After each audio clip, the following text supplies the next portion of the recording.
All right, Trey, guess what? We're back. We are back. We are live. And another week in the history of kayak fishing. The kayak fishing story is back. We've been doing the yak offs, the kayak fishing story in for the people that have been in listening, man. I'm sure they've learned something. What do you think? I get a lot of messages for people saying that it's just stuff they never knew and just enjoy listening to it. I think Yeah. the engagement on it's been really good. So Yeah, and tonight, speaking of the yak off, oh, where are you at, Marty? How'd um, that go? I know I voted, but I didn't follow it up. I was eliminated by 5 votes. Just think if I would have just gone out and said, "Hey, everybody, vote for me." I didn't do much of that. I invited a few people, but So uh, the 5 days that I forgot to vote yeah, probably mattered. yeah, it did, and probably me too. But I'm to blame. and my wife only voted, I think, a couple times. Wow, Miss Hughes needs to step it up, dude. So no. Anyway, it's going great. Oh, Joshua Booth's gonna be on. That's cool. Joshua, man, he's cool. Uh, Yes. Speaking of Josh, I know you're going to get into it right now, but Mo Yak, we are here on Palm de Terre. It is yeah, the second seasoner. It's the second event of the season, and these guys are ready, man. It's raining. It's going to be a little bit right. chilly. Josh has a great ability to be able to schedule tournaments. Tries to pick the worst weather possible. I think he's doing it just to make us better. It, He just makes us better anglers. I think his long term goal is just to make us better. yeah. But also, he'll be on Lake Fork with the All American here, I believe, in a couple of weeks. He can comment on that. But yeah, Lake Fork to be able to catch some big ones for the All American. So Oh, happy birthday to Josh today, huh? Joshua Booth. it is his birthday. Happy birthday, Joshua. That's cool. Jennifer Muse. 33, I think he said. Jennifer Muse is on too. We'll get all you guys on here. We're gonna start talking here about some stuff, but yeah, the you guys are there, and then the following, I'm gonna go to I'm gonna go to Lake Fork again for the All American, and Josh and those guys, I don't know who it was, asked me somebody said something on one of the chats about how you gonna react to that weather down there, Marty, and I said, well, I'm gonna break out the Speedo because it's supposed to be nice. Get Stand sunburned. up. You're wearing it right now, ain't you? Oh, no. No. Uh, no, anyway, no, these weather patterns are, I mean, this morning I fished, I had gloves on, I was dressed for winter, and I still froze. It was 37 degrees on, get this, it was 37 degrees up here where I live, and bass were busting all over the place on shad. That's nuts. And we caught a few that way, and then they kind of disappeared when the wind came up. But it was a great day. So anyway, yeah, we're going to kind of go off a different track this week because the kite fishing story is not only about the anglers, but also those who have contributed to the story of where we are today. And of course, one of those is of course Dwayne Wally with the progression of an online. He'll describe it better, but an app that we use to record our catches, and that we can be in a lot of different places and still compete, or just keep track of our fish. We're on there mostly for in a tournament uh, standpoint of it, I guess. But this will be interesting, this one, and we're going to talk about the progression of where we started, and then Dwayne's story as well of kayak fishing. So, what do you think, Trey? You think it's going to be a good one? I think it is. Me too. And Dwayne's chomping at the bit. I know he's ready to talk. So we're gonna bring him on now. Now, hey, we just want to let Dwayne know there is a 3-hour time limit on this podcast. Thank you, Dwayne. That's breaking Don't news. Dwayne, just don't get him started, man, and he'll calm down a little bit. We can be out of here where everybody wants to hear it. So yeah, don't get him started, Dwayne. Yeah, we're gonna bring him in, and Yeah. there he is. There he is. There he is. Yeah, Oh, that's great. I love the intro. there you go. So Dwayne's back. He's with us. I thought you'd be wearing red. I really did. Or you have a Tourney X shirt on. Yeah, He I does. got He's, I got he's, going on. he's got Yeah. he's got the Tourney X shirt. Yeah. And I'm never going to let that happen. I'm sorry, guys. It just. Sometimes we're at the bed. Who knows? I get it. I see that deer back there, Dwayne. What's that deer you got back there? Well, let me flip this up a little bit. Oh, There you go. What you got on his head? You hit him with the car? I did. Man, I got them all in here. Let me show you these over here. Hold on. Let's do this. Look. Okay. Yeah. wow. We got Jennifer Solberg's on here too tonight. We got a lot of I gals. love to hunt, buddy. I love to hunt. Nice. So, what was I gonna? How's Mrs. Turney X? She's good. She's Yeah? good. We have been She's been working in the yard, in the garden, getting the backyard spruced up. I don't know if y'all follow her on some of her flowers and butterfly adventures she has, and she raises 2 or 3 different varieties of butterflies. Really? It's the damnedest thing. I thought I seen it all until she started going out there and taking. She goes out and gets milkweed, like little leaves of milkweed. Yeah. And on the bottom of the milkweed, you'll see little eggs, the little tiny eggs where the monarchs have come by. When the monarchs come down, the females will come by and they'll drop eggs on those leaves. And she'll go out and clip those leaves off and take them in and put them in she's got a little cage. It's an aerated cage. And she raises those eggs and they turn into, of course, the larva, what do we want to call it? I don't know the exact name for it, but then she'll raise those things. They just eat and eat and eat. All they do is eat and poop, eat and poop. That's all they do. And she's constantly cutting milkweed, putting it in, and they're eating it and eating. And eventually they'll just go into their chrysalis. And that's she had crazy. 20. I thought my sister was the only person that did that. And her excuse, she has them every like right now through like, and she says that she's saving them from the wasps because I guess Yes. wasps or whatever type of, maybe it's some type of wasp will actually kill the butterflies.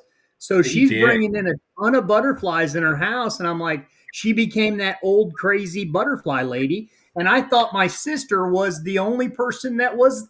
I think my sister and your wife need to like hook up. They will be like butterfly besties. By the way, is. Go ahead. Yeah, she is. She's eat up with it. I mean, she loves it. Now, this is the funny part. We had some in August last year that went into their chrysalis. They went into the little chrysalis in August of last year. They're just now coming out this month. So they went all through winter in their chrysalis. We thought they were all dead. Wow. And now they're starting to come out. It's the swallowtails. So, yeah. Hey, by the way, Josh, happy birthday. You're on the list, bro. Happy birthday. There you go. Yeah. Those of you listening, this is bonus butterfly coverage tonight. So next week, tune in for hummingbirds. This is in tribute to Mrs. Turney X, who needs a little bit of time here tonight, airtime. Yeah. She loves her flowers, her butterflies, and her garden. I'm gonna tell you guys, if I've got $30,000 worth of plants out in the backyard, or she does. Yeah, those monarchs, they migrate through here. They do. Wow. Yeah. Well, they're supposed to be on their way, I guess. Wow. But yeah, she saw one the other day come by. She had just planted a couple of milkweeds like a week ago, and we've had some mild weather, and she planted a couple of them. Here comes one comes through and just starts dropping eggs.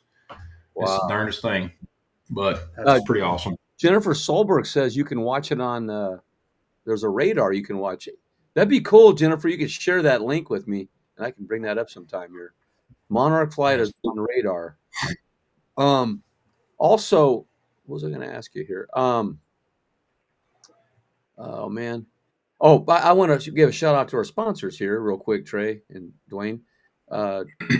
Turney X is one of our sponsors. Dwayne, did you know that? I didn't know that. Yeah, I did. We got KBF and we have Little Miami Outfitters. So these guys help support our little space here. And Dwayne, this has gone very well with learning about some of the patriarchs of this sport and how it evolved and what they've done to lay the foundation for it, but what we want to do tonight is, of course, you're going to tell your story, and we got some questions for you, of course, but let's go back. Well, first of all, let's tell people where you live. So I'm from down in the South. I consider this the South. People say like South Carolina and all that, but this is the South. I'm 2 hours from the Gulf of Mexico. 2.5 hours. So I'm just north of Jackson, Mississippi, in a town called Madison, and Central Park, and a couple hours from about 3 hours from Bay Springs, or 3 hours from Memphis. So we can run to Memphis pretty quick. But right dead smack in the middle of the state. We've been here 32 years. Wow. We moved here from we met my wife in New Orleans, blind date. Met Mrs. Attorney on a blind date. We got married like 6 or 7 months later, and we stayed there for about a year and decided it was time to get out of New Orleans. We were down in that metro area, and so we decided to get out of town as soon as we could, because I just didn't want to raise any kids down there, to be honest with you. Yeah. So now we moved back. You're cutting out just a little bit, Dwayne, every once in a while, just so you know. All right. If I bring that in there, is that better there? Yeah. Okay.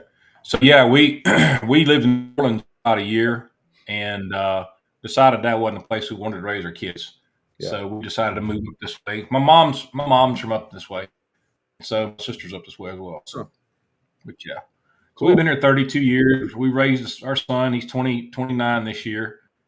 He's over in Huntsville, Alabama, and hopefully one of these days we can get over that way. That's where we want to head to. Where's he at? Huntsville, Alabama. Yeah, Gunnersville. It's not, Marty. It's not Huntsville. You got to say it like Dwayne just said it. It's Huntsville.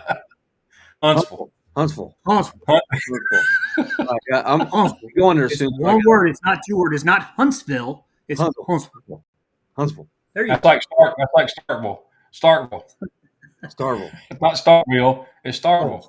All I know is I still love y'all sweet tea. That's the thing I love the most. Y'all sweet tea. I may not be able to say everything else. I will drink the Southern drink. It is good sweet tea down here. I can tell you that.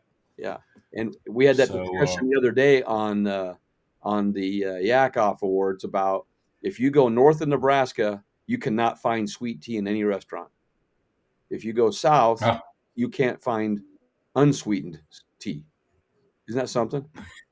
So I live right in the middle, and so you can kind of get both here. But if I go up north, like Wisconsin, I was in a restaurant one time with Tyler Cole, and I go, "You got any sweet tea?" We got sugar packets. Oh, doesn't make sweet tea. Like what? You don't drink the sweet tea down there. You chew it. That's good. I agree with that. Okay. Sometimes you have to water it down just a little bit. You have to put a little bit of unsweet in it just to knock it down, because it can get really, really sweet down here. Well, when I moved to Nebraska from California, when I was 7, I just turned 17. They made sun tea in a big giant jar, and then we added sugar to it. But the sun would cook it, and it was good. It was good tea. Anyway, there you go. There's we had our butterfly segment. We've had our iced tea segment, and now Dwayne's going to tell us how he started kayak fishing. Let's talk about how you started kayak fishing first. Well, I wrote down a few things here because I want to go back to the beginning. I started fishing. My mom and dad, they loved to camp like most people did. We all loved to camp. We go out and we fish off the banks, and I started fishing when I was around 3 or 4 years old. I mean, I remember some of the pictures that she showed me with my first rod and reel in my hand. Yeah. And, in the 90s, we call it in the 90s, which was like forever ago, right? Yeah. I used to bass fish. I had a Ranger, 18-foot Ranger, and I ran around chasing the Joneses, spending a bunch of money, fishing these tournaments. Mm-hmm. And it just got so dang expensive. And then along came my son, in 1996, he was born. And at that time, it was like, okay, family or fishing, and I just, we just opted to sell the boat because it was taking up a lot of room in the garage here. Yeah. And ended up selling it, and we raised our son. And I kind of got out of the fishing for a long time. So Really? from the mid 90s till about 20, I don't know, maybe around 2008, I kind of got back into it. Maybe 2010, I kind of got back into it with my dad's John boat and fished a little bit. No tournaments, just fun fishing. Uh-huh. And then around 2011, 2012, I started watching videos of these kayak fishermen. And I said, I need to try that. That looks like fun. And I remember my first kayak I got in, it was like a 10-foot, a 10-8 or something from sit inside, no matter, one of those small ones. Yeah. Yeah. So I got in one of those. Buddy of mine let me borrow it, and I went out fishing. I got inside that thing, and I caught my first bass, and I was hooked. I mean, I was on. It was done. Oh. Of course, I couldn't get out of the kayak because at that time I'm the same size I am now. So I kind of had to get up on shore, and it was tough. I mean, it had a little small hole. Yeah. Oh my gosh. But it was like the dangest thing I've ever done. I mean, I caught them many different ways, but never right there on top, right on the edge of the water. And so that's when I kind of got into. You remember Bobby Clark from over in? You ever meet Bobby from Wilderness Systems? He was kind of their manager at one time. A long time ago. So Bobby's from Mississippi State University, and we've kind of had that connection in Mississippi. And when I got my first kayak, it was a Wilderness Systems 135. And soon after that, he contacted me and said, "Hey, man, you want to be on our pro staff with Wilderness Systems?" And I said, "Well, what does that entail?" And he said, "Well, you're just promoting the brand and, letting people, taking people out for demos and this, that, and other." And, I was all for it, and it was cool. We'll just do it. The more I could show, the better. And so 2012, 2013, 2014, I was for like 8 years. I actually became a manager I was a pro staff manager for the South region. I remember that. Yeah. Yeah. I was over Mississippi, Alabama, Texas. Texas was huge. We had tons of people in Texas. Like we had 9 guys in Texas. And even up into Arkansas, Jeff Malott, those guys, they were on it. Yeah.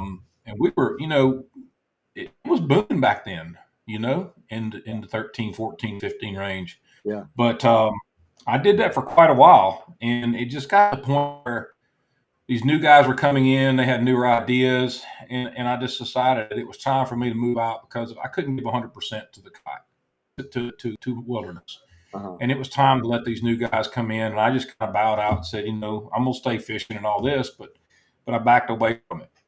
But we were out fishing. So let's go back a little bit to around 2013-ish, when I got into the kayak fishing scene. Me and a buddy of mine, we were fishing a local lake over here and catching some just big bass. It was like every day we could go out there, sneak out and go fishing and have us a blast. And we were always talking about, I always talked about becoming an entrepreneur of some sort. I work for the man. I work for a corporation. I've been doing maintenance, electrical work for 33 years. Mm-hmm. But I've always tried to find like that one thing that I could do, you know what I'm saying, to supplement income and just, something different. And we were out fishing, and we fished, for 2 or 3 months. And we started talking about how would I don't think we didn't tournament fish back then. We just fun fished, right? Yeah. But then we wanted to get into tournament fishing, and I don't think there was a whole lot out there other than just taking photos and bringing them in, letting a computer, put them in a computer and the old school way, we call it, with the SD cards and all that. Hold it right there. You're on that. All right. Bring one out. What is that? What is it, Dwayne? What is it? We already had it ready. He's been practicing it all day. I want to see it. I got the magic rag. Yeah. Oh my goodness. Better hang on to that one. That's a Kodak. Look at that. That was like the camera. And man. And then but these didn't have. Oh yeah, it did. Here it is. So you're back to your SD card story. There it is. Yeah. And you put them in a little plastic bag, and you turn them. Bag. Put your name on it and turn them in. That's Yeah. right. That's We're gonna right. go. We're gonna go back further than that here in a little bit after you tell your story. Go ahead. Okay. So you're So doing, anyway, we were kicking around this idea, and behold, we just, I don't know what it was. We talked about tournament fishing. We talked about ideas. We talked about this, talked about that. And that's when kind of the evolution of the Tourney X was born, so to speak, at that point. I went out and found a domain name.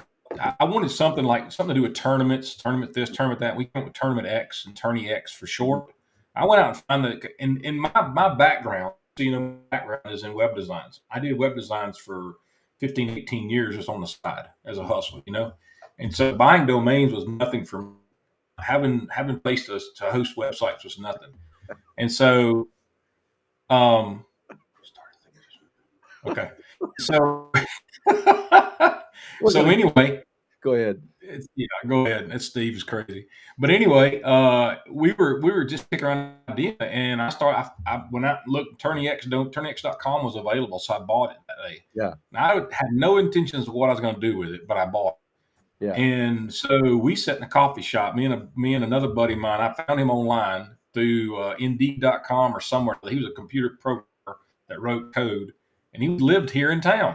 Really? And I said, hey, yeah. And I said, would you mind, meeting me at the coffee shop, talk some ideas? And that was when it was born, man. We started writing some code within the next week or two.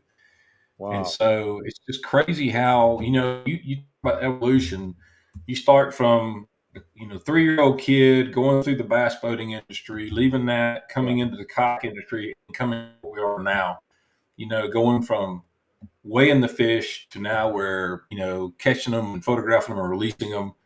And I had a boater call me today, a bass boat guy call me today. It's a funny thing. He said, hey man, he says, I'm interested in starting a club. I got about 10 guys that we fish out of bass boats. And he said, we're killing these fish. I mean, they called me up, said, we're killing these fish. And they said, I want to do something different now. And I used your app, he's used it before. And he said, I'd love to become a director and start getting these guys acclimated into the CPR world. And so we're making a difference, whether we know it or not. The bass boat guys are looking at us. So is there a way, so with that, and then we could go down a whole rabbit hole with this. So if, let's say, bass, and I'm sure that's not the first time you've had that conversation, would it then go to inches, or do you feel like there's a way you can do pounds other than just accumulating the 2 pounds? So with Tourney X right now, we can do pounds or length. We can do both. We can do weight or length. I mean, but you're just basing the weight off the length, though, right? No. Oh, no, okay. They'll have to weigh them. No, the anglers will actually weigh them on the boat. Okay. They'll actually hook on the scale and weigh it, and then they'll take a photo of the scale. Yeah. And then they'll just type that number in to Tourney X out, just like you do with the inches. They'll put like 2.36 pounds. Yeah. Okay. Hey, Dwayne, you're still cutting out like every 10, 15 seconds you'll cut out. If you start talking faster, it cuts out, and when you slow down, it doesn't do it. I don't know what it is. I'm gonna switch audio to something else real quick. Okay, well, and we're gonna go back to we're gonna go from there back to the beginning, okay, of how we recorded catches, and then we're gonna mix it with that. Let's do that. So here you go. Can you hear me now? I can hear you. Okay. Yep.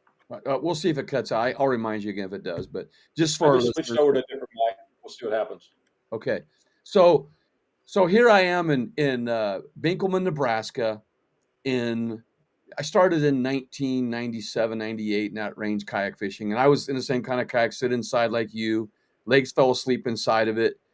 Enjoyed the tug, and about 6 years later, I got the wild idea of hey, maybe I'll get some guys together and maybe we'll have a tournament. I had never seen a kayak. I just knew they were out there. So I just put it out there on a forum. By the way, we used forums back then, you guys, instead of the social media we do today. And I had some answers, and they said, yeah, let's have a little tournament. So I had like 10 people show up. We had 12 in a tournament. 2 were my kids. and I got some trophies and stuff, and didn't really have much. There wasn't much for sponsorship back then, but so that first one. But here's what we did.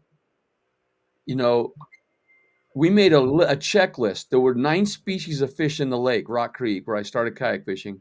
And I made a list of fish on a little piece of card or paper, and there was 3 dots after it, 3 circles. And then if you caught the fish, it was honor system. I put a pencil, the list in a baggie, a clear baggie, and you went out and you tried to catch 3 of each one, and you got points. Like for the easy one was like a bluegill, so you got like 10 points, and a walleye was the hardest. It was like I'm sorry, a bluegill was like 1 point, but a walleye was like 10 points. So it was a progression. So we went on the honor system for this tournament, and we had an adult and youth division in it, and then that's all I knew to do. I didn't know to weigh them. I didn't know to take a picture. We did. Of course, this is right before the digital camera comes out that we can actually afford. Okay. So then after the next one we did another one there. And the next one we actually, if you can see in the promo here, I'll bring it up here.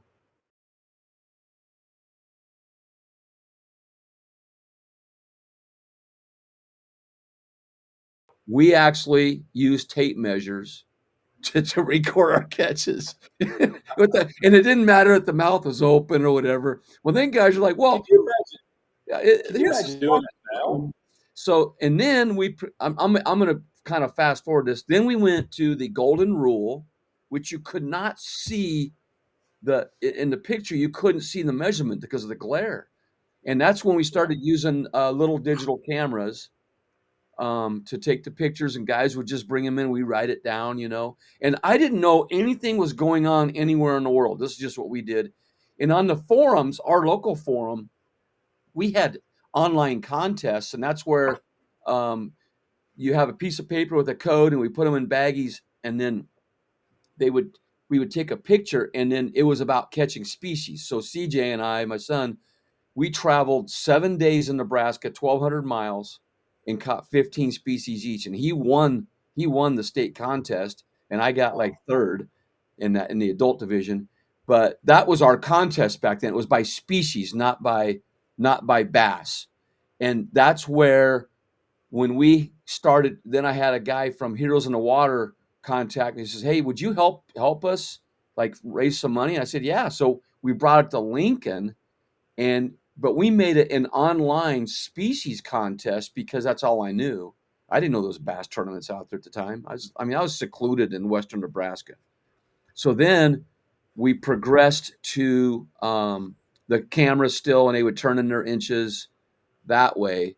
And then, of course, the first TOC in Texas had where you had the SD card and you turned it in and you waited in line forever to get your results, And so if you could take us from that, because that's the progression, right? Am I right, Dwayne? Or what was your progression? My progression through this was we had an idea, as I said a while ago. We built Tourney X, but if you remember, the Godfather, Chad Hoover, yeah, he had his own thing going on. You remember back in the day when he was doing tournaments on a forum? He said on a forum. You win a kayak. Yeah. Right. Well, his forum got hacked. His forum got hacked in a certain way. He had called me. I had met Luther somehow or another, did something for Luther, and then so Chad called me and said, "Man, can you help me with my forum?" Anyway, we did some work. You know what I'm saying? That's kind of how I met Chad. Yeah, sure. We went through that progression of where I was in the middle of building, the app, which I didn't really say to anybody because I didn't know what I was doing. I was just messing around, right? Yeah. And he needed some help, and so we started doing that. And then I think something came out where, he was doing, like I said, on a forum, and then he was doing tournaments there. That kind of got messed up because I know Brad Case was using it. Anyway, long story short, that's when everything kind of flipped, and Chad started using Tourney X. He started promoting it for us, and that was around 2014. Okay. 2015, I think it was. So our first event was on the I just drew a blank. Kentucky Lake in 2015, March 2015, March 15th, I think it was. And that was our first event where we progressed from. Now, I don't think I ever really fished a tournament using an SD card. I don't think I ever did. Okay. Okay. I did. I went straight from bass fishing to what we're doing now. Okay. Yeah. But I kind of skipped it.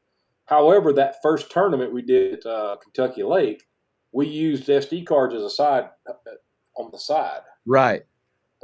Because we were testing this system, but we were doing it old school, which is with an SD card. Yeah. Gosh, I met so many people there at that tournament. It's just crazy. I met AJ McWhorter first time. Yeah. That was where I met him. Was that the national one? Was that the national one? It was an open. Yeah. It was it's on Tourney X back in the archives. But I don't think it was a national event. I think it was just a 2-day open. Okay. We ran Tourney X 2 independent days, and then we just added everything together because we didn't worry about the ties. If it was a tie, we just broke it somehow. Mm-hmm. But my progression is that I never really used an SD card that I remember. I remember they were being used. Yeah. But I ran tournaments with an SD card because we didn't do it here in the Mississippi area, and I wasn't traveling back then. Yeah. I didn't start traveling until Tourney X kind of evolved. I could travel to these tournaments. Mm-hmm. So, but then after that, it kind of took off. We started growing leaps and bounds. I mean, we went from a few hundred to a few thousand to 10,000 to 30,000 to just skyrocketed over the years. Yeah. So, wow. So when you first developed it, though, I don't even know. I just know that what we did here, and that was that we recorded them with the SD cards. We recorded them like on Facebook was out then, and we were like recording them in like albums on Facebook, the leaders and stuff. And then what were guys around you doing that you saw how can I make this more efficient? What did you see before you initiated Tourney X? The only thing I remember back in the day was that there was no place to carry the fish in a well for a bass boat. That's what helped me evolve Tourney X. Okay. It wasn't, that's what I said before. It wasn't because I was fishing a tournament with an SD card. I didn't. It was that there are tournaments that were being held and they needed someone to digitally have it done. Yeah. And so when we were Tourney X, there was no app really. It was all web-based. We just did a completely web-based, responsive design style. When you open it up on your phone, you go to tourneyx.com and log in. And then you would take your photos and submit them that way. Yeah. But like I said, I like that whole process you went through. You know what I'm saying? When you went through the whole SD card thing and all that, I just passed. I never really did it. Yeah, yeah. But we were out fishing, and we there was a problem, and we needed a solution for it. And the solution was that we streamline it to where you catch the fish, you photograph the fish, and submit the fish, right, and put the fish back in the water, and not have to worry with SD cards and things like that. And that was where that kind of evolved through Tourney X. Yeah. So, now, and Ray Scott is the one who changed the sport forever, from guys bringing in stringers of fish and the catch and kill concept, and maybe eat them afterwards after the tournament, and then to catch and release and the Bassmaster. And then for us, when people say, "What do you do with your fish?" we release them. Well, why do you do that? How can you keep track? And so we have to explain it. And then they when I show your app to somebody, they're like, "Oh my gosh, that's cool," Wow, and that's cool. So what you did is you made us even more efficient than ever before by your app, and what a great thing that's happened to the industry. We went through problems as everybody does, growing pains, programming, code hiccups. We've done it all. We've seen it all. But just like me at work, fix things at work. That's what my job is. When things break, I fix them. Yeah. And I'm really hard on my programmers. I hope they think they are because they're in India.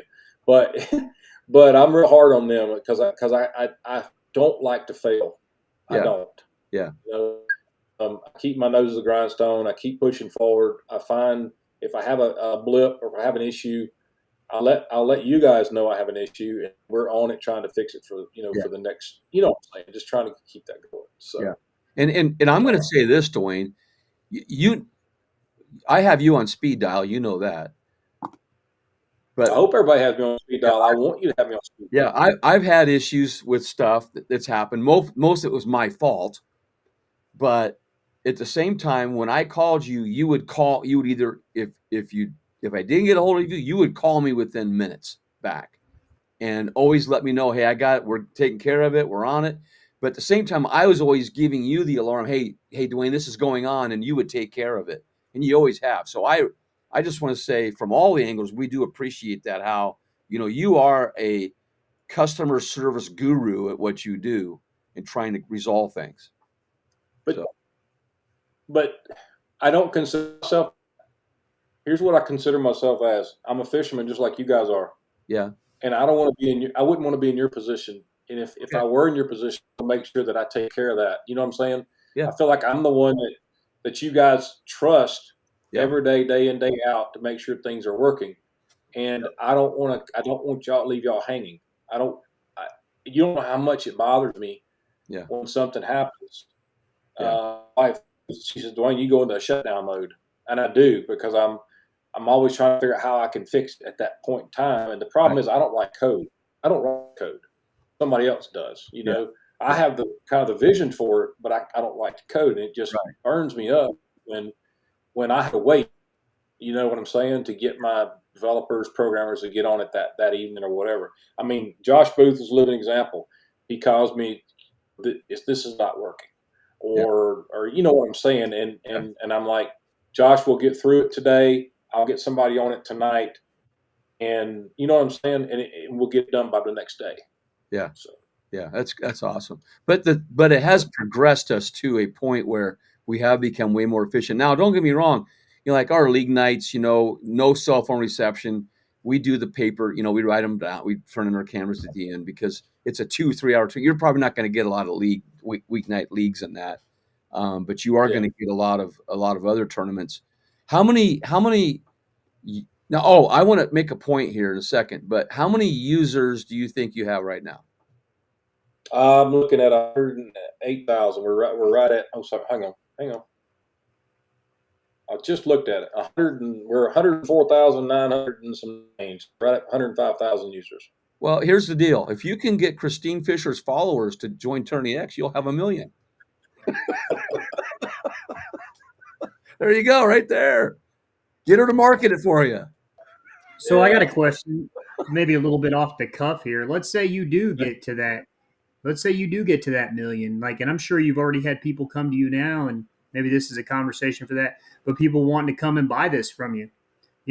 How hard, how are you dead set on keeping this, or are you willing to sell it for a price? Like we want you here because of how you just said you're here for the fishermen, right? And you look at all these companies that get big, Tourney X could really be, you don't have a lot of competitors out there. There's only one that I know of. And, I feel like Tourney X outshines, the rest of them for what little they are. But but you have to be prepared for that conversation, because as big as you're getting, that's going to come. There have been people call me, and we've had the conversations. And I to be honest with all of you and everybody watching, I'm not ready yet. You know what I'm saying? I'm not ready to make that decision because I don't think that whoever that person or company might be is going to be able to take this baby that we've built and nurture it like I do. They're just, you know what I'm saying? And I don't think they're going to nurture the people and the anglers. You guys don't understand. You're not only my friends, you're my customers. You're my you're everything. People say, I tell you what, I stopped and did something and the phone was ringing, and I stopped at one of these auto parts store and the phone was ringing, and I'm sitting there checking out, and there was a guy walking, two guys behind the counter. Just wait, they'll call back. I wanted to slap him because the other guy standing right there, he could answer the phone. You know what I'm saying? Yeah. That's not how you do business. If your phone's ringing, pick the phone up and answer. Even if you got to pick it up while I'm standing there, Yeah. you know what I'm saying? Yeah. Just pick it up and say, "Hang on, just a second. Let me get this guy checked out, and I'll see what you need." Don't wait. I mean, because if you can help one person with one problem, he's going to go tell 10 more that, man, this guy did a super job. He stopped what he was doing to help me out. Yeah. And I know a lot of people will say that, and I can attest to that because I didn't even know you, Dwayne, and I had just some simple random question about Attorney X, and I don't know how I found your phone number. I don't know if you gave it to me, but I called your number, and you were traveling to like Florida or something. You were going somewhere. Oh, it was in Tulsa. It was in Tulsa. I was coming back from Tulsa. Either I was Tulsa, or we were either it was Tulsa, or me and my wife going to get her car up in Lexington, Kentucky, but I can't remember what that's what it was. Lexington, yeah. But so just that kind of stuff. Yeah. Oh yeah. So you and I just met. We just met recently at the. We launched together, I think. Yes, we did. It was me, you, Steve. Who else was there? Yeah. Christian Blaine. Christian Blaine was there. I think a couple guys from Nebraska were there. I'm trying to think of what the guys from Nebraska is. I just drew a blank. From where? What event? 250. Ozarks. Yeah, the 250. Ozarks. There's a lot of guys from Nebraska down there. I met Dwayne. Yeah. I met Dwayne. You know, remember where we met Dwayne? I can tell you. Was it one of KBFs? It was the Caddo Lake. Oh, is that where we met? Yep. I thought we met before then, but I remember fishing with you that day. Yeah. I think that's where we met. I'm pretty sure that's where we met. I might have seen you before that, but that's where we met and talked. And that was he left me. Trey, he left me. I looked up, he's gone. He's like, there he goes. This sounds like a Marty move. He's gone, just pedaling away, right? I was throwing a Nico that day. I was throwing a Nico rig. The only person I can know that can cover what he can cover water. He can cover water with a Nico like another person does with a damn, I don't know what, spinnerbait, crankbait. He was rolling, man. I looked up, he was gone. Nico. Just swims a Nico. I'm not a fun person to fish with because I go so fast. Like I have a client tomorrow, and he actually messaged me tonight, and he said, "Hey, my rudder's broken. I got a paddle. Please be patient with me tomorrow." So I can't stand that. So I invited a buddy to fish with me at Lake of the Ozarks. Yeah. And he comes over there, dude. I'm like, bro, slow down. Like, he hit every pocket before I had a chance. I mean, he just burned through them. I mean, this dude did not miss a piece. He didn't miss a rock in this whole creek arm. And I'm like, bro, slow down. Pick your little secondary little thing and you stay there. This dude was zoom, zoom, zoom, zoom, zoom. I'm in an autopilot and I can't go that fast, but, I'm going. And this dude, he already did 3 laps around me. And I'm like, come on, man. And I'm going to put him, Noah Whitten, man. He is like a NASCAR driver out there. And hey, Dwayne, we need to have a contest. We have a contest of, and you video it, and it's like rodeo. Like, and they have to go 8 seconds, right? To ride the horse or whatever, or bull. Yeah. I can measure, I can catch a bass by the time I lip it, okay? Put it on the board and take the picture, have it back in the water in less than 8 seconds. Dang. Nobody can see that. Okay. And here, Joshua Booth is on here. Joshua, if you can make a comment, Joshua knows this.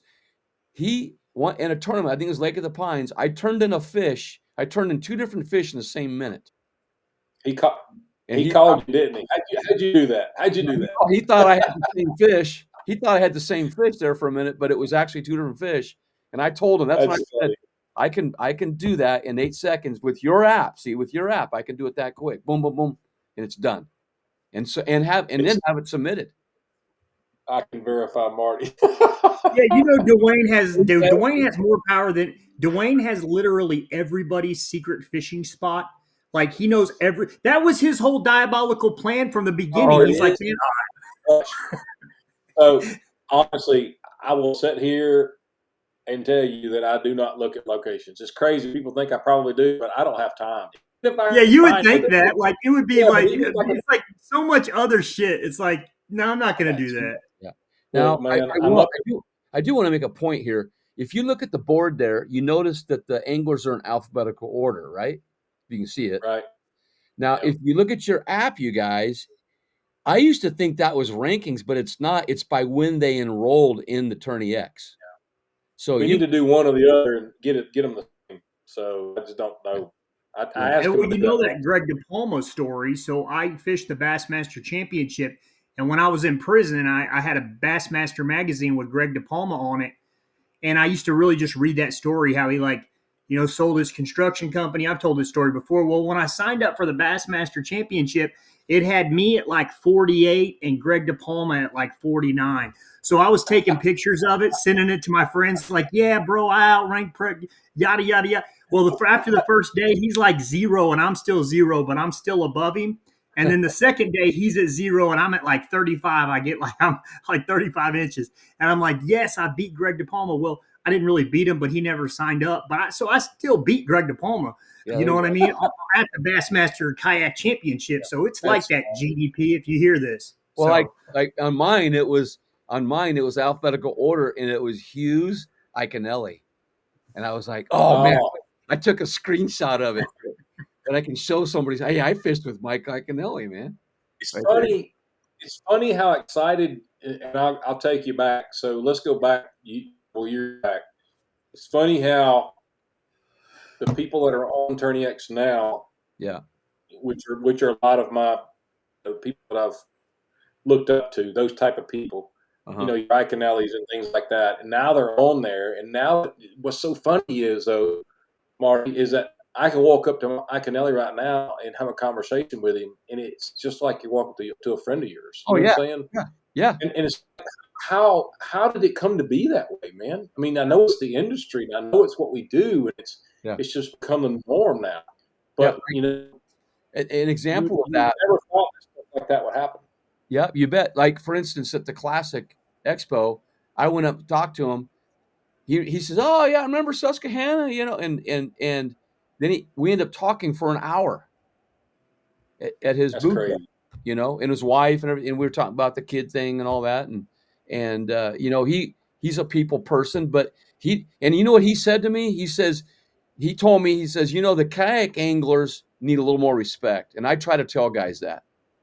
And not that there's not, he just says that, you got the kayak anglers are good. They're good at what they do. But at the same time, though, those elite guys are really good too. So he wants to give us credit for that. And we appreciate that by all means. But, it's getting, how Lake Fork turned out during the Classic with you guys and the amount of fish that were caught, you know what I'm saying? Yeah. Out of a kayak. Because we have way less ground we can cover. And so it just what you looking for, Marty? I'm looking up a name while you're talking. Oh, okay. You're going. It's all good. Yeah, okay. I'm logging in. So there it is. I don't want you to give away your goods. You're good. You're good. So yeah, I looked the other day. 1.8 million waypoints fish that were submitted. Wow. 1.8 million waypoints? Yeah, that's crazy. Wow. Yep. Yeah. 11 years, man. I look back and I'm like, I can't believe it's been that long. So, dun dun dun, we're gonna do a Dwayne Wally. So this is a Dwayne Wally Tourney X highlight. Dwayne Wally has 24 first place finishes on Tourney X. No, I do not. Those are all jokes. Let me go delete all that real quick. 80 top 10s. No. Biggest bass 23 and a quarter. And his biggest fish overall, 29.50. And that was a redfish. So are you saying that's not right, Dwayne? No, those numbers are not right because I'm always testing code in there, so I'm always just sticking in some random stuff. However, let me just say your doctor of your Tourney X first place finishes, Dwayne. Yeah, I can do that. And he was graduated in 1984, class of 1984. Yes, I'm an old man. There you go. Well, you do it. Well, I thought 24 first place finishes. I was like, dang, Dwayne's doing it. Okay, so I'm we're just gonna, going to continue to think we're, that. we're Dwayne gonna got 24 top. we're trying to solve a problem here now. Tanya Sweet. says that she says she can't see her profile picture, but that's because she has to be a member for that, though, doesn't she? No. Oh, she sees No, it. but what she needs to do, listen, I know this problem. What she needs to do is when she sets her profile picture, she needs to go down below and accept that profile picture. You not only just need to change it, you need to apply it.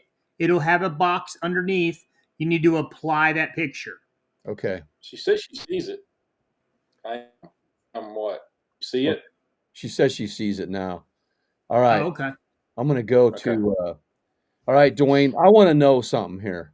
I want to, because who has the most inches? Marty Hughes. You already knew that. Dwayne, don't do that. Let's say somebody else. Look at that, 33,000 inches. Are you kidding me? I don't think anybody's got any more than that. You can't ask a question you already know the answer to, Marty. I did not know the answer to that. No. But here, Trey, I want to tell you something, though. I got 3 years of fish that were not judged all the way because of that, just that catch all you can. Yeah, the catch for the year, you know.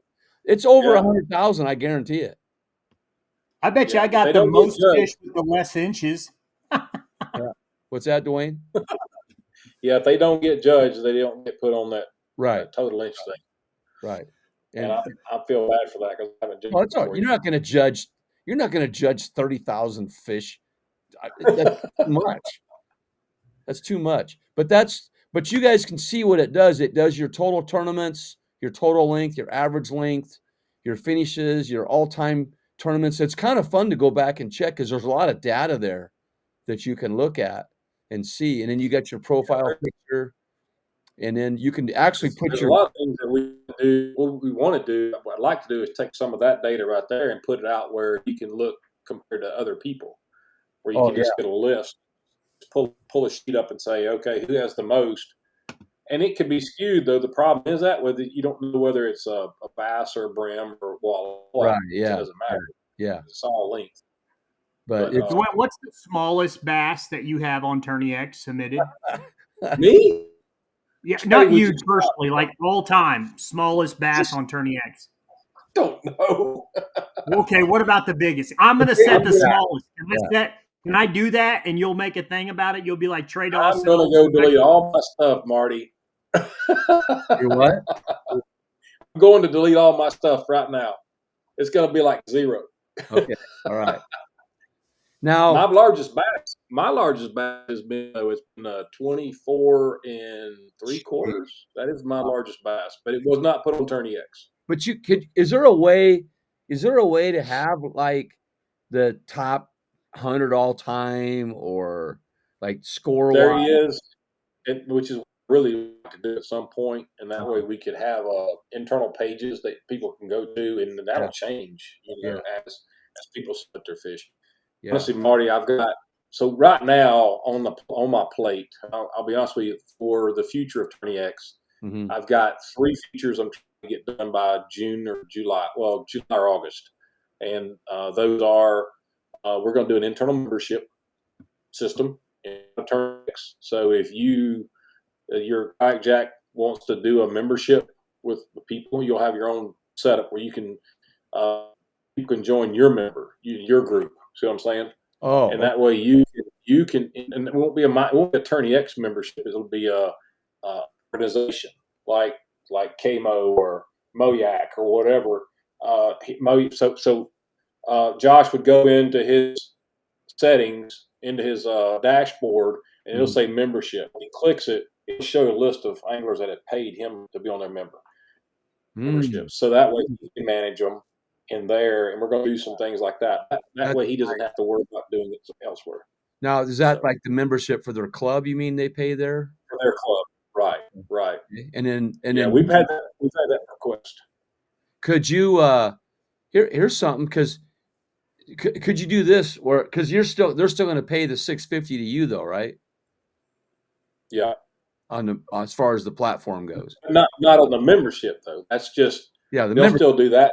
yeah, they do their Yeah. own. The membership will be like if he does a $30 membership a year, Yeah, then you'll have a tab in there where they'll just go into the yeah, website and click yeah, join, yeah, and they'll just join his membership and pay it in there. And that sure. isn't do any like on his own website. He can just run it on TourneyX.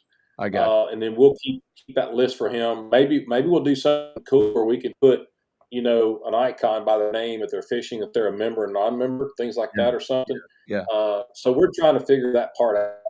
But feature number 1 is a membership. Feature number 2 is Angler of the Year.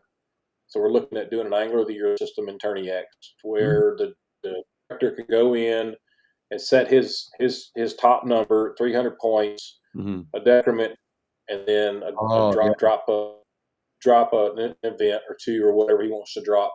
Yeah, And then it'll spit out this spreadsheet at the end, and then he can wow, turn that into he can turn it into a picture that he can post out on Facebook. So that's feature number 2, and then feature number 3 is actually we've had this, and I think that Josh will enjoy this, and we're going to finally get his team. It's a team multi-day event set up. So that's the next thing we're going to do. nice. One thing that I've seen, and I don't know if this, I know you said you're just got some few ones that you're trying to do, but like I've always thought, like when I get on my phone and I get on the TourneyX app, I always thought it would be really cool, and maybe there is a way to do it where like when your like your dashboard or whatever shows up, it could have like a link to your club, and you can just push that, and now it's going to come up with just a list of all your MOYAC. All the tournaments that you fish for that year are going to be right there. You don't have to go in and search, put MOYAC in the search bar. It's going to have your favorites already in that link on your dashboard that you're going to be able just to pull up and pay for. Okay. That's a good idea. Now that's kind of what I do with that spreadsheet, Trey. I have a spreadsheet, and I link all of the TourneyX tournaments or whoever's tournaments they are on there. Right. And then you can go to that's. I make my own, but it would be. But just kind of like that individualized for your dashboard. Like these are your favorites. Yeah. So you've hit MOYAC as a favorite. You've hit All American as a favorite, and so on. Now it's just going to pop up on 2025 tournaments, and then a way to be able to simplify the team side of things too. I've always had a difficult, Dwayne, when it comes to the team events, like registering. Like I have a hard time remembering how to do it. And I have to always have my partner do it. But yeah, like having them 2 links. Here's your team button for all the tournaments, and then here's your regular for all your tournaments. I would just love to see like that this is your club. These are the tournaments for this year. Yeah. So and probably for next year, we're going to try to figure out how to rewrite the to integrate the team where you can actually join teams in the app, so you don't have to go to the website and do it. I know it's kind of cumbersome, and that's on me, but it's been a hard trying to figure out how to make that happen. Yeah. But we'll get it. We'll get it. Yeah, that's cool. You're always progressing. It seems like too. Now, there's another thing that I talked to you about this before. Of course, I love the number of fish you catch in a year thing. We do. You encourage me to do that and go nationwide with it, which has been a pretty popular thing to do. And what that does, most guys have told me, it helps keep track of their bigger fish they want to see they caught during the year. And for what, $5, that's a pretty good way to keep track of them. But one other thing that we could do is, and you said you could do this, is let's say that I'm a 65-year-old guy and I just want to go out and see how many species I can catch. And so you have a list of all those species there. So is it set up so that if I catch a tarpon and I click on it, will tarpon show up in my results, or is it just so many will show up and then they're blind after that? Or will it show all the species I've caught? You talking about now? Yeah. Are you talking about we don't have anything like that right now? Okay. I don't think. But I mean, you can like if I did a multi-species tournament right now. You could submit them, but it wouldn't show it on your results. It would only show the top 15 or so. But you show results. But personally, in your management, you could see them on the back. Yes. Right. Yeah. Yes. Yeah. Yeah. So that would be kind of fun. If we did like one fish each for instance, and we had unlimited, and we just set up one fish each. Yeah. Different species. When the angler submits his fish, he has to choose that fish name. Yeah. Okay? Yeah. Then, yes, you'll see it when you go to the leaderboard and click on it in the app. Yeah. It's going to show all your fish down a list. Yeah, Right. it will. Right. Okay. Pretty sure. Yeah, we're gonna. Yeah, and it'll show species. I'm going to add that next year, Dwayne. I was going to do it this year, but I'm going to wait a year. But next year, I'm going to Right start. now we're doing black bass. Yeah. Yeah, Gotcha. we're in it, and I'm going to make it so that it's Can I make it so that it's unlimited, like it's for several years, or not, or just I don't one know. We'll year? have to look at it and see. Yeah, we'll have to look at that and see. I just want to give guys guys out there. They travel the country and they just want to see how many species they catch. You know. Yeah, or we can put in 50. You could put in like 50 fish and let them go out and try it. That would be fun. Okay, let's do this. To get 50. So if you could do 25 or 30 or 50 fish, whatever, and then say, I'm going to go through and choose this many types of fish. You go out and see if you can, and if you do all of them, then you win. Yeah. See what I'm saying? Oh yeah, that's a good idea. If you can find all 30 or 40 species that we choose, crappie, bluegill, bass, catfish, carp, whatever it might be. Yeah. If you achieve that, then you know what I'm saying. I could get sponsorship for that from a company, like for a certain, say Hoodoo Kayak says, hey Marty, if somebody can catch 50 species and prove it, they can earn this at our, for like us. Steve says, like a grand slam. Yeah. That is a good idea, Steve. Yeah. And then so I'm just thinking that way, for species, because when I turned 50, I was trying to catch 50 species, and that dissipated pretty quick where I lived. So, but I guided a guy. I guided a guy that traveled the country, and his goal was to catch a certain species in each state of the country, and he wrote a book on it. And what he did is he traveled all 50 states, all 50, and he caught a species in each state, a different species. Wow. And recorded it. And I guided him for a wiper, is what we did. Wow. And he did that. So anyway, there's just some, not only the tournament scene, you guys catching bass and so forth, but there's also challenges. Like my challenge is to catch 2025 bass in 2025. And man, there's some guys getting after it this year. They're doing good. Oh, Jeremy Baker put the heat on you, bro. Jeremy Baker came out shooting. Yeah, but what's he up to now? I'm gonna bring it up. I'll bring it up. Yeah. What's he up to? I think there's somebody that has 200 and now remember, some of the guys have more inches, but they don't have more fish because some guys are catching smaller ones. Let me bring it up. 2025. Where's that? Where did it go? I don't know. Where did it go? Completed yet? Oh, I gotta search for it, don't I? I'll bring it up. Dwayne, you should do a Nico. You should do a Nico only tournament. Okay. Like national Nico only day tournament. You can't do that. Charge Marty like triple for whatever the whatever the entry fee is. You can't prove it though. That's the only thing, Okay, so here you go. Here it is. And this is what's cool about there it is. Okay, so John Allen has 301, but Clayton Westgate actually has the lead with 352. He's in third on inches. So wow. Good. And then I'm sitting down there I actually have 170 something now. But these are some guys getting after it. Jeremy Baker's got 200, and we have a total of 108 people. That's pretty good. That's crazy. I didn't realize we had that many. Yeah, the first year we had 245, and that's because it was free. And then last year we did the $5 thing, and I think we had 145 last year. And this year we have 108 so far. Now remember, it's going to keep growing because guys haven't started fishing it up north. Yeah, they didn't even ice yet. Yeah. Okay, Dwayne, I'm going to tell you a dream that I had. What's your dream? And it had you in it, and that's why I wanted to see your deer up there. And this is kind of weird.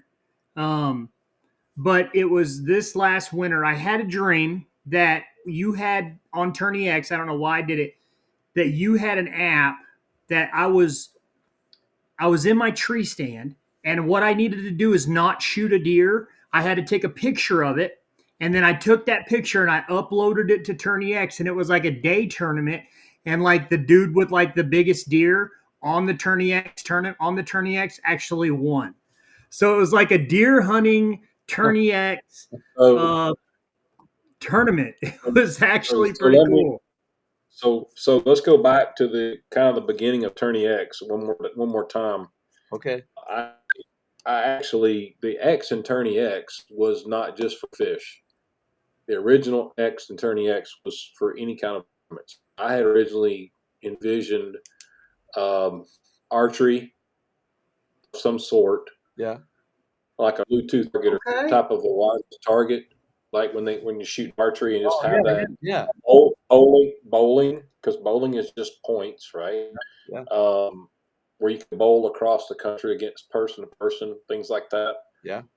Deer hunting, which deer hunting actually is based on inches and Crockett scores. Yeah. Turkey hunting, you can do turkey hunting, which you got length of the beard plus length of the spurs added together gives you total length. Oh, so there's all kinds of things we can do, but we never really got out of fishing, guys. We just never did.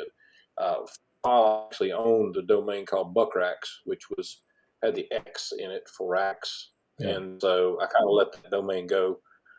Figured if I did this, I would just do it inside of Tourney X and just put different categories. Here in Nebraska, Dwayne, let's say I had a turkey beard contest, and they could have their turkey beard. They got to put on a catch board, and they got to measure it.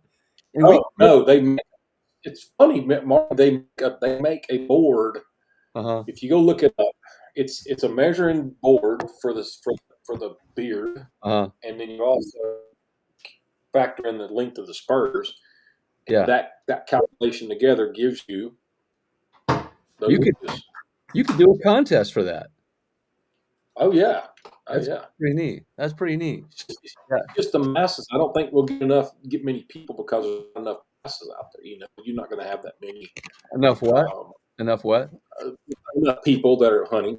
Enough, not very many people would join in. Hey, look how kayak fishing started, man. There was only a few of us out there doing it, and I know it blew up. And what's cool is to hear your story, how you came into it. And remember, for a guy like myself, now remember, there's a lot of people that we've had on, for instance, like Dennis Spike and Jim Salmons.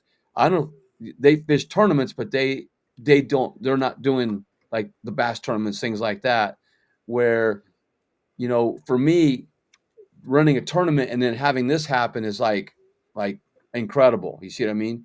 Or some people getting in it today, they're like, oh, this has always been there. It hasn't. Right. But I do want to bring up this though real quick, and that is that you have a support system here. It's like a tutorial there, and it goes. Hey everybody, this is Dwayne Waller. This will send the information to the director to let him know you've checked in, and it'll also mark your location so that in the event an emergency arises, they'll have your location and your phone number where they can try to contact you. Or it's not showing up where? Yeah, I see it. Well, it's not showing up for me anyways. It'll show up on the live deal. But for you people out there that are watching, this is a tutorial. They'll show you how to use it, and you can send somebody to do that. And then Dwayne, here, I just want you to know that a lot of people Marty likes to catch a lot of fish, so that's why he's having a catch all you can tournament. No, that's not my motive. My motive was so that guys that are getting into the sport can learn how and practice putting fish on a board and measuring them and under pressure, and then putting them back. What better practice is there than to be in a little tourney that you catch as many as you can and measure them and submit them, And so that's my main thing for that. I've always said catching fish is the easy part. On that board and taking the photo, getting it submitted without losing that fish is the hard part. I don't know how many we've over the years it's gone over were good pictures. It was funny because I was at Wanahu and Spencer Jones was with me. We were fishing in a tournament, and I had some big bass, and I put my hand on them, and then they would just like slime rocket right off the left side. I'm like, Oh, I lost another one. This is the early days, you know. And then I think I could have won that tournament if I would have had my fish on the board. But that is a skill in itself. And if you do it just right, put them on there, you can get that photo taken without them making a wiggle.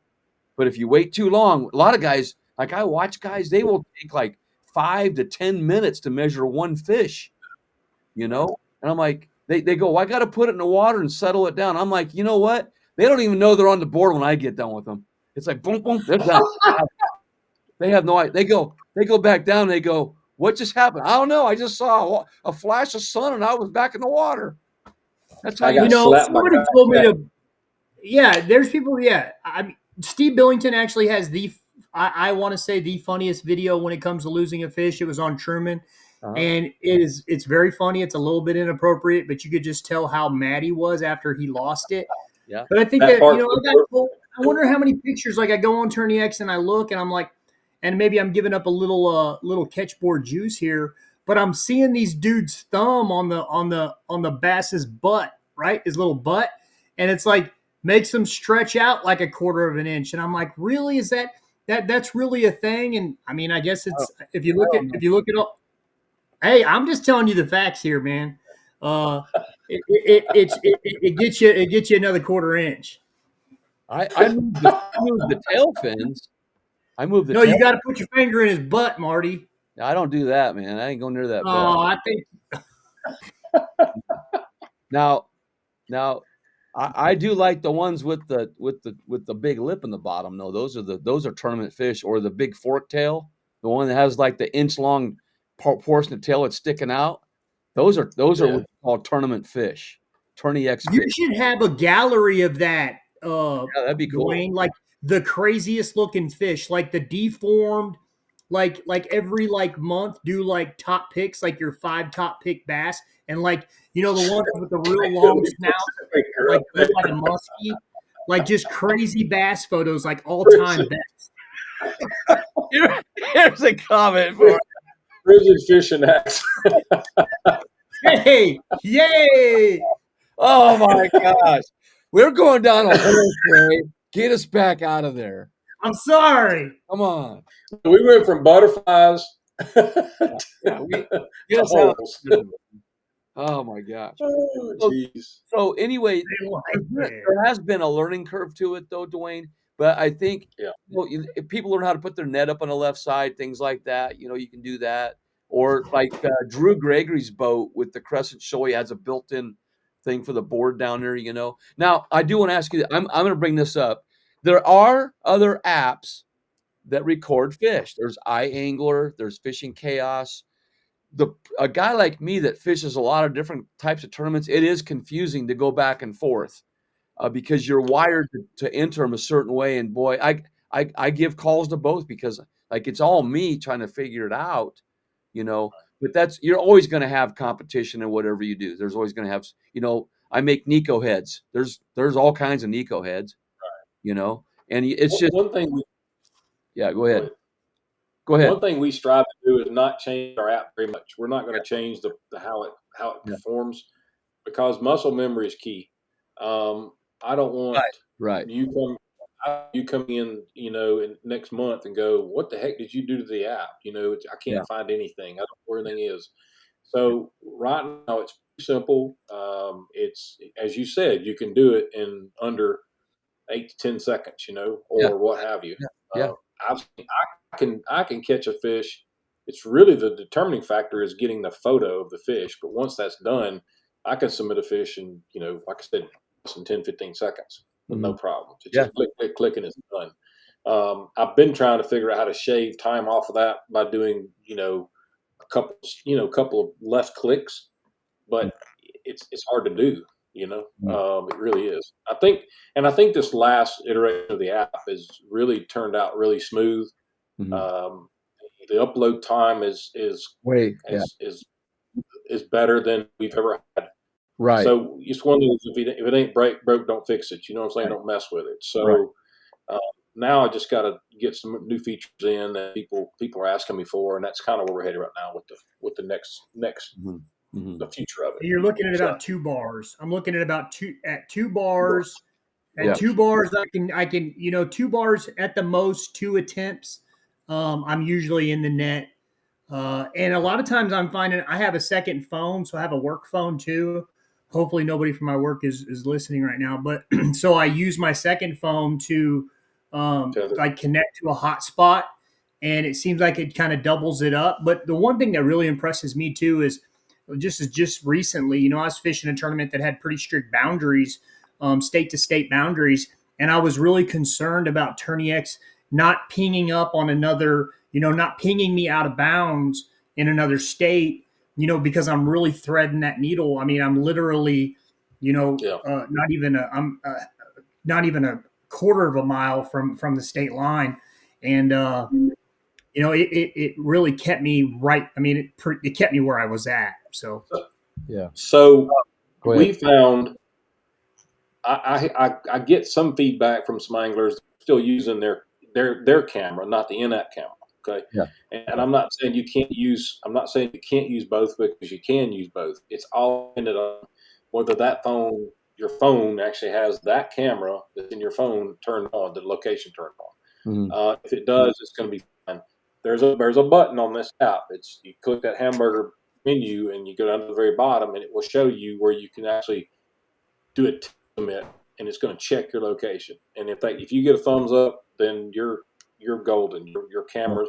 We decided to add that in because we wanted to check their phone and make sure their pictures are good to go. Now, I got so many calls because people say, "Well, this doesn't do this." I said, "Well, go there and try." I'll say, "Yeah, I'm getting a thumbs up." I said, "Well, you're fine." Okay. I've never used the in-app camera. I've never once done it. I don't either. Probably should try. So you're saying you like that feature? I like the in-app camera because if you just go join a demo tourney, you have time, take a few photos. There's actually I wish I can't share my screen, but when you click that picture's bottom right, and you go snap, snap, snap, there's a button right below it. As soon as you hit that button, it takes you straight into submit catch. It's just that quick. Boom, go right in. So it keeps you in the app. Yeah, I don't have a video of that, but it's all in one process. You don't have to go from your camera and go find everything and come back into the app to do it. You're still in the app. And we found that the in-app camera location is actually a little bit better for some reason. Does it save the picture in the camera as well, though? Yeah. Okay. I'll try it. See. Another thing. For 10 years, Marty, let me say so. The old app that we had before, the old app would not save it as well in the gallery. Okay. This one will. Okay. Okay. That's probably why, because I'm used to that. Okay. That's fine. So for 10 years, I did not enter a tournament. I just ran them, Dwayne. I did not. I was there helping people. My kids ran them. I didn't do any. I did not compete. And the reason why I didn't compete, because I thought it was an unfair advantage for a tournament director to compete in a tournament. This was not with Tourney X. This was just before Tourney X. All right. I get that. All right. So I started that challenge because your encouragement. Hey, Marty, why don't you just make this nationwide, this challenge? And so I did that. And then I got accused of Marty just wants to find everybody's waypoints across the country. And I said, well, here's the deal. Who runs that tournament, Dwayne? I do. Yeah, I have no access to it. And so there's no access. Squelched rumors about getting the million waypoints on that because I don't even have access to it. I don't do any judging or anything. So there you go. And the other thing is now, for instance, when I'm in a tournament and I hire a judge outside the tournament, and I want nothing to do with entering fish. Now, I've not tried, but could a tournament director gain access to where everybody's fishing if they have the password? Yes. Okay. What if I had the judge change the password for I changed the password for I give him just to make sure that you don't get blamed. Could I have access to change the password? Yeah, he changed the password. I cannot have access. Then we change it back after so I can continue running that. And then he verifies that. That's kind of what we're doing here.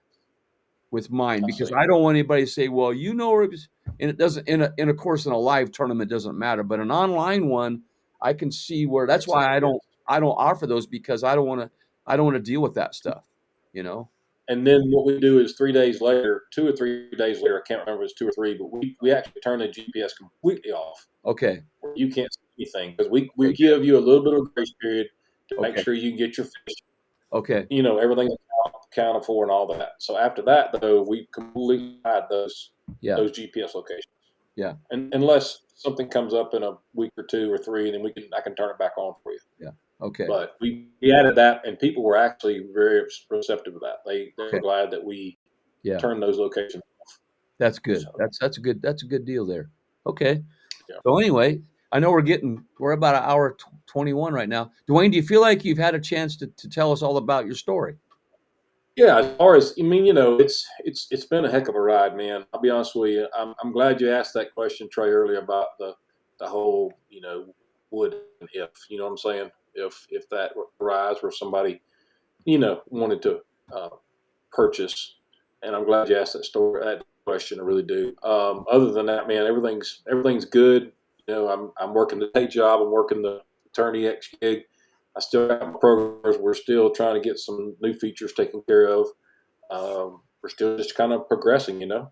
So in the support, the only thing I know about now is I've been, you know, as well as I do, this year's been really tough with all the weather conditions changing, all the rain we've been having.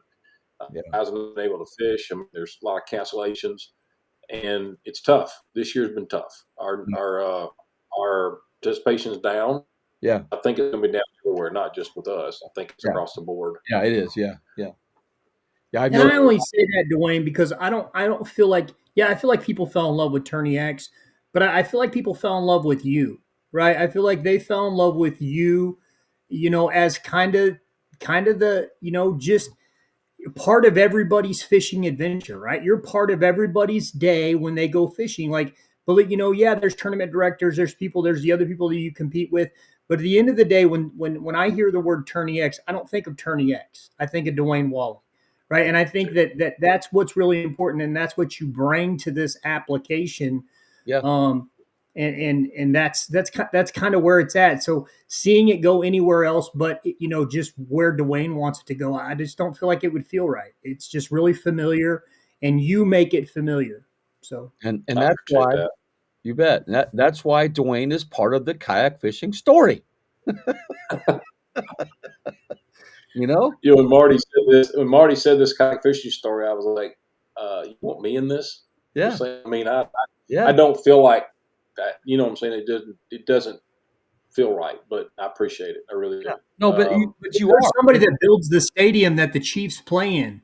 They can't just go there and play, bro. Like you are the person that puts the turf down, homie. Yeah, like you built the stadium, dog. I can catch a fish every now and then. Did you see that 6-pounder I caught the other day? No, it's nice. Nice. Yeah, we went out our local lake over there, the Ross Barnett Reservoir. Right now it spawns on water 71, 72 degrees. Ooh, wow. And they're sitting up on the beds right now. We had a lot of winds. It's probably going to be muddy, but they can get back out there. But they're on fire right now. I mean, it's good fishing. I go up there. So my last question for you is about New Orleans, and I'll be done. So you could pick one restaurant. You're going to New Orleans. You can eat at one. I'm going to tell you mine after you tell me yours. Maybe we have the same one. What's your favorite restaurant in New Orleans? Denny's, downtown. Denny's? Brennan's? Denny's. What? No, it's called Denny's. I have to look it up for you. It's okay. My wife and I. It's D. I can't tell it because I have to look it up. Here, tell me yours while I'm looking this up. It's a toss-up between Oceana's and Brennan's. I mean, I like the Banana Fosters, but I like Oceana. You guys are talking foreign language to me. And then if you just kind of get over in the hood, man, there's some really good little just crawfish broiled just on the side of the road. I don't even know the name of it type places. It's called Denny's. It's right down there in the French Quarter. Let me bring it up bigger here. There, I made it big. Whoop. There it is. Okay. Yeah, Marty don't know about no Cafe Du Monde. I don't know. I don't know well, in there. So Cafe Du Monde is the wife's favorite place to go. She loves having the coffee. She loves, and that's another story. So you guys know I only live about 3 hours from New Orleans. Okay. Wow. So when I go down for redfish down at Fouchon or Leeville or whatever, on my way back, I scoot by and go by in Metairie, which is just like 3 miles out of the way. And I'll go over and I'll get me a big, large cup of that freaking chicory coffee. Okay. I mean, the cafe au lait. And I dump a whole bunch of sugar in it. You talk about your sweet tea. I dump a whole bunch of sugar in that cafe au lait and I get it just right, bro. Hot. I mean, it's so freaking good. And so I grab me some big. Huh? You make it cold?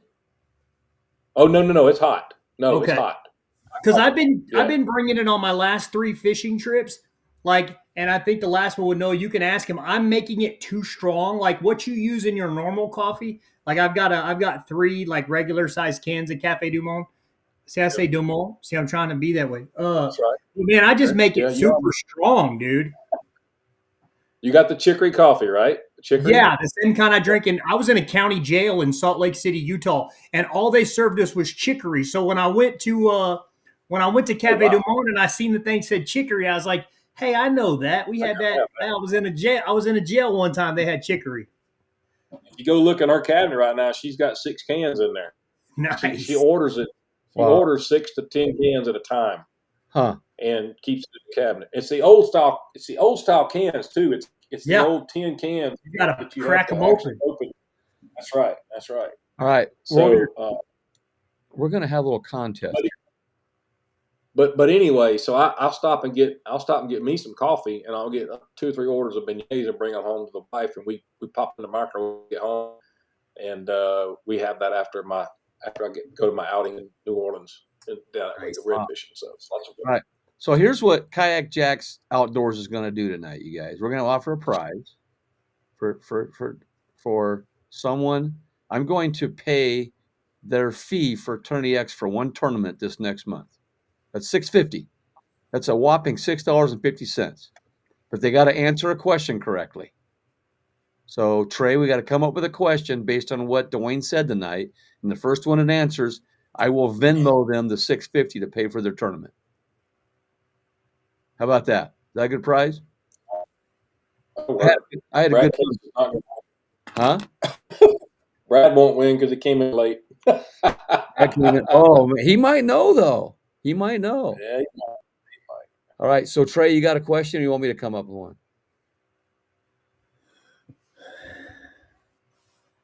Now, so does it have to be? So yes, I do. Related. It's got to be Tourney. Can somebody tell me where Dwayne Wally met the gentleman that he talked to about Tourney X that helped him get it started? Where did they meet at? Ooh, I thought you were going to. Oh, did I say that? Did I say where it was at, Trey? Because I don't remember. I was talking so fast. Well, you did. I think you said. I think you. Oh, don't tell him. I won't. I thought you were going to ask where he met his wife, how he met his wife. That'd be a good one. That's even better. Yeah. That's easier. Okay, here's your first answer. Oh, Steve. Did Steve get it? Steve got it. It was a coffee shop. He got it. He was listening. Coffee shop. So, Steve Billington, I will send you $6.50. You got to tell me which tournament it's for, and then all you got to do is give Dwayne a plug for Tourney X, man. That's all you got to do. Josh Booth is over here just throwing lakes out there. He says Kentucky Lake, Caddo Lake. I want to check something here. Just so you know, Dwayne, go ahead. You guys keep talking here. I got to find it here. Oh yeah, it's on there. So if we go to Tourney X here, real quick, Dwayne, I've been giving you a plug. My dashboard. How do I find? Oh, standings. How do I? It won't come up. What are you looking for? I'm trying to get. It won't. I'm going to show you something, but it won't. Dwayne, have you ever had to remove somebody's profile picture because it was an inappropriate picture? I was going to ask that. Yeah. Yeah. Yes. So let me tell you what happened today, and I won't tell you who it happened to, but I'll tell you what happened yesterday. It's the damnedest thing. Huh. And I'm not going to say any names, but I'm going to tell you what happened. It's going to kind of be a little bit disgusting. So we had a guy call me yesterday, and he says, "Hey, Dwayne, I got a problem with this fisherman." And I said, "Yeah, what's that?" He said, "Well," he said, "the fisherman paid his entry fees, fished the tournament. At the end of the tournament, he went into the credit card company and put a hold on the money because that he entered the tournament with to get his money back." Put a hole where? He put a hold on it, put a dispute in. He wanted his money back after fishing a tournament because he didn't catch any fish, and he didn't. He says he didn't fish it, and he couldn't fish it or something. And I was like, anyway, I ended up calling the guy. I called the guy and I told him, "Man, you can't do that." I said, "Just because you either A, you didn't fish, or B, you didn't catch any fish, you can't go put the hold on that money because money's paid out to the anglers." You know what I'm saying? Yeah. So we've had that happen. We've had some weird stuff happen over the years, man. We really have. We'll tell you this, guys: don't delete your Attorney X account by mistake, and it's got a password. You put a password on it, so it's asked for a password. Because I've had people call me, "Man, I deleted my Attorney X account. Can you get it back?" Well, the answer is no. No. Oh, wow, that's a good point. Okay, so be careful now. Let's see if this comes up. Nope. I got to get a different fish. Well, I'll tell you one thing, Dwayne. After Saturday, you're going to have to change my first place finishes, not to 1. You're going to make it 2, baby. Well, what's up? You're going to make it 2. You're going down. They're going down, huh? It's going down. Fishing. Huh. Well, anyway. Where you? Palm de Terre. Are you coming back to the 250? I think I am. Yep. That's a yes. Lock it in. Lock it in. I'll try to be there, bro. I really will. I would love to come over. I didn't realize April 12th was the one over at Lake Fork, but can't get there that early. I don't think I can make that one. But here it is. We got the Ellie Bowman tournament too on Table Rock in May, which is going to be a really, really cool one. Steve Billington, who's on here right now, actually has customized identifiers that Josh Booth, they collabed on it.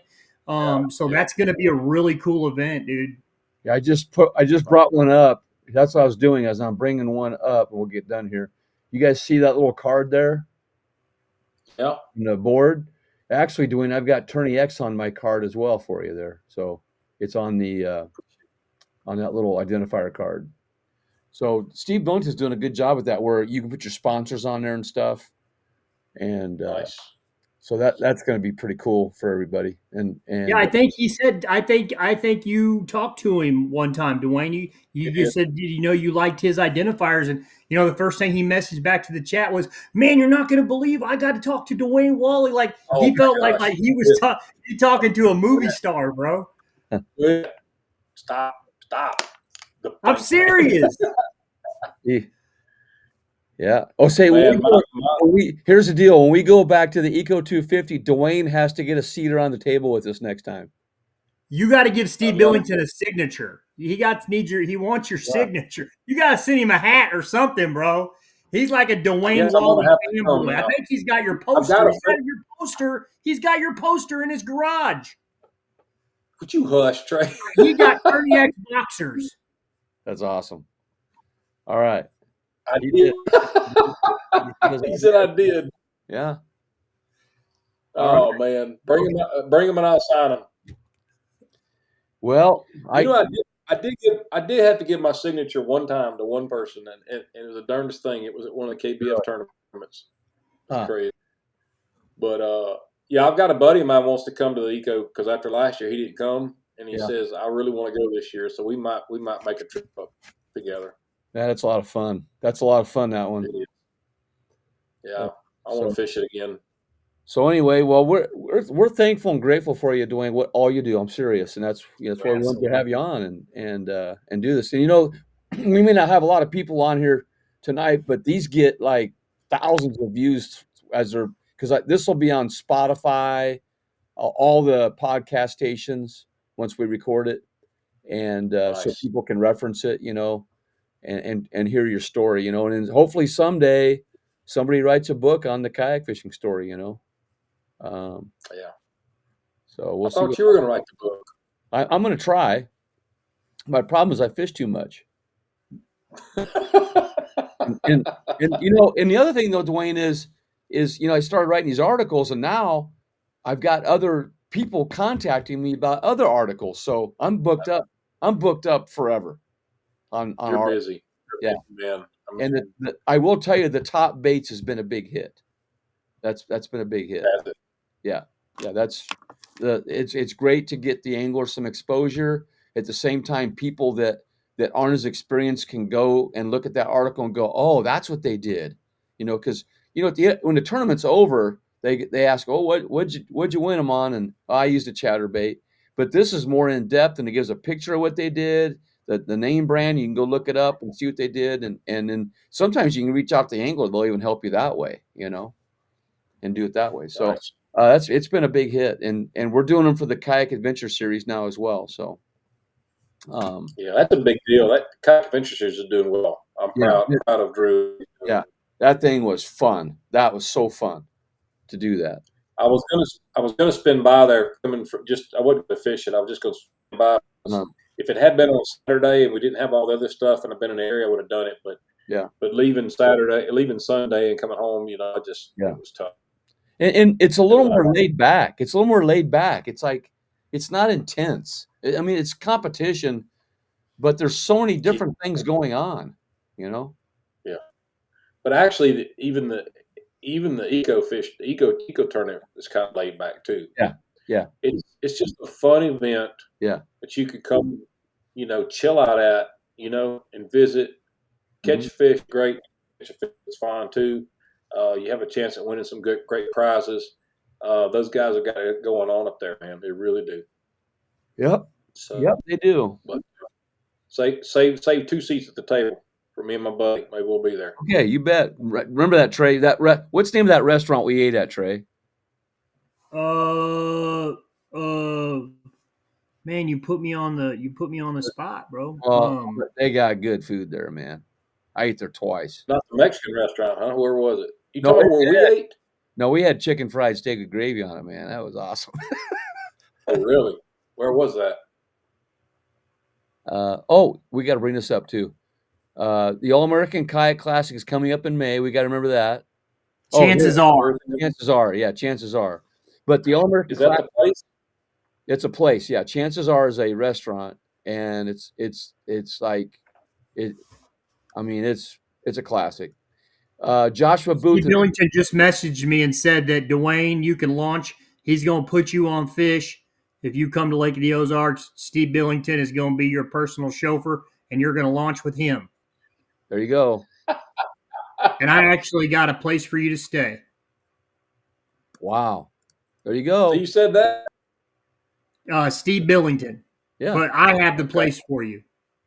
Oh, where are we staying? With you? Yeah, just get a hold of me.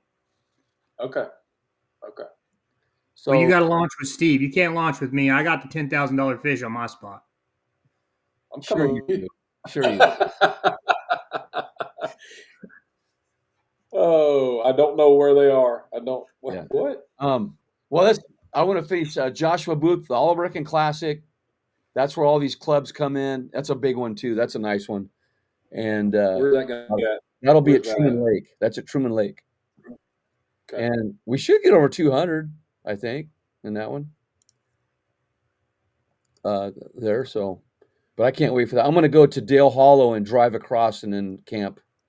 I'm camping at Truman Lake. Got a campsite there. Oh, he doesn't have it turned. Doesn't have it built yet.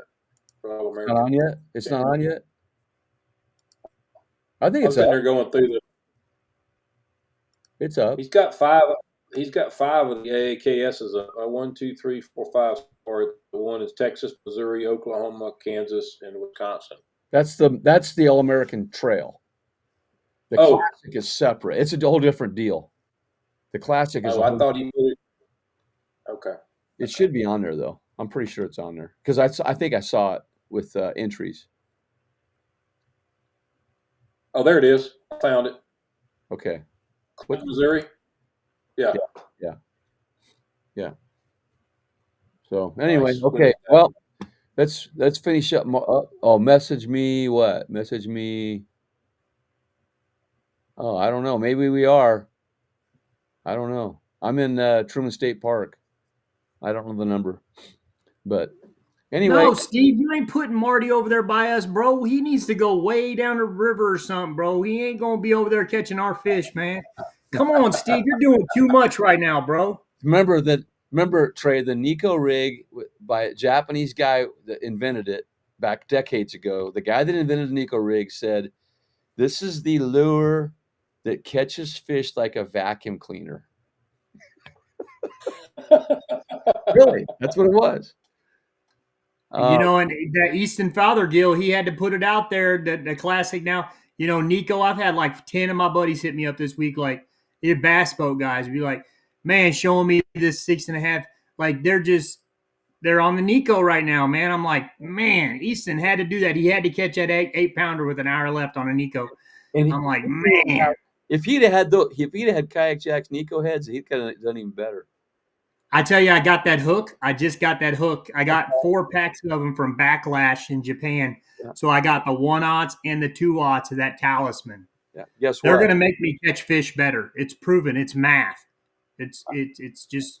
I don't think I got time, but I'd run upstairs. I got them too, Trey, but I've already had them. You ain't got them. He's going to get them. He just exited left, didn't he? You went to get them. You went to get them. He ain't right. He ain't had them. He just got them too. Oh, I've had them.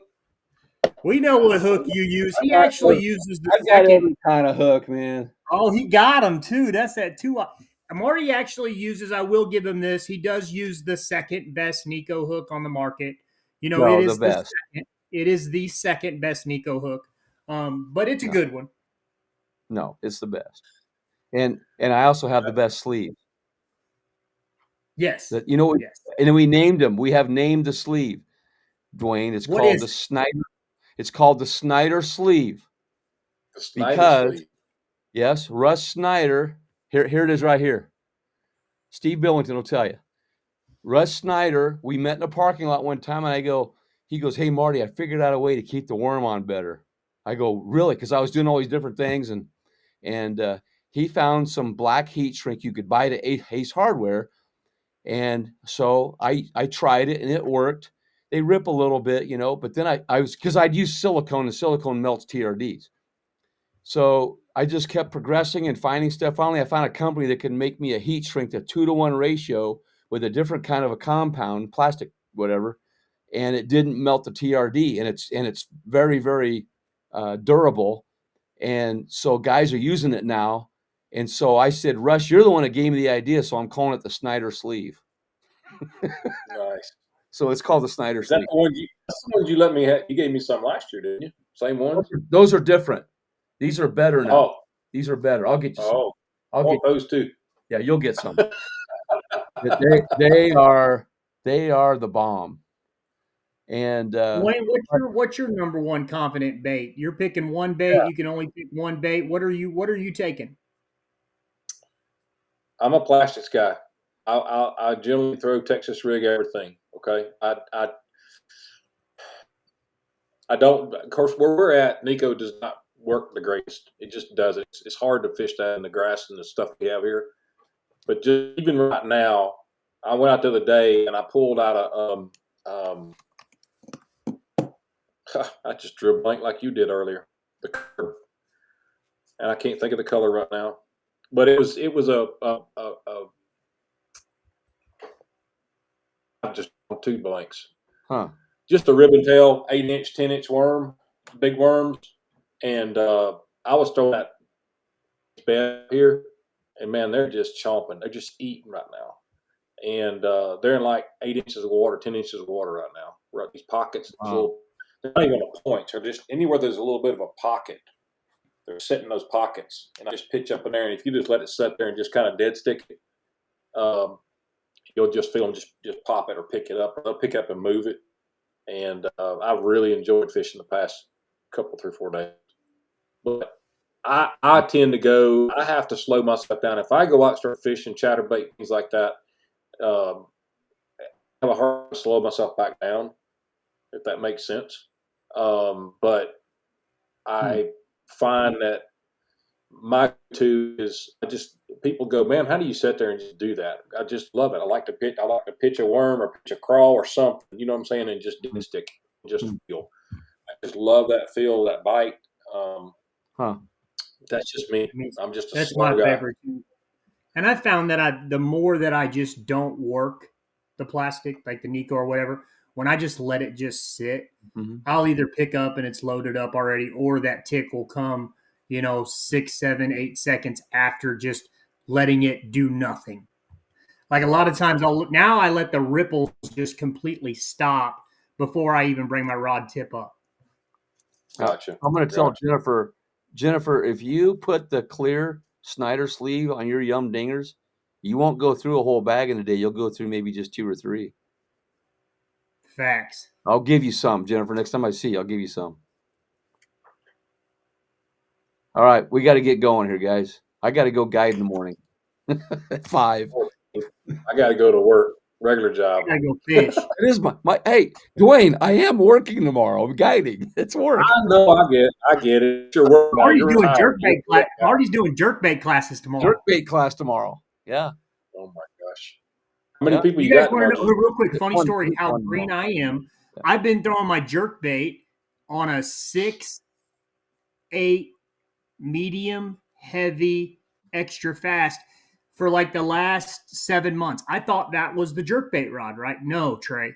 You need a 6.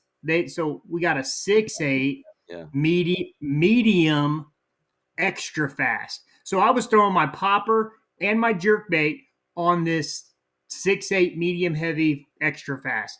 And I was wondering why I just couldn't keep a fish tied up. Right. And yeah. I have a secret going on that. So it's funny about fishing rods. I'm testing out some rods from different parts of the country, and they'll call them medium heavies or whatever. But when they really get here, it's kind of a medium to us. You know what I'm saying? I mean, I guess it's just different regions where these rods come from or where they're made. Right. I got a hodgepodge of rods out there in my truck right now. I've got about 12 or 13 rods rigged up, ready to go, and I'm just trying to find that one. That I got some years ago from a company out of Texas. They're Impulse rods. I don't know if you ever heard of Impulse or not. Oh yeah, Jared Fosno fishes Impulse, I believe. Yeah.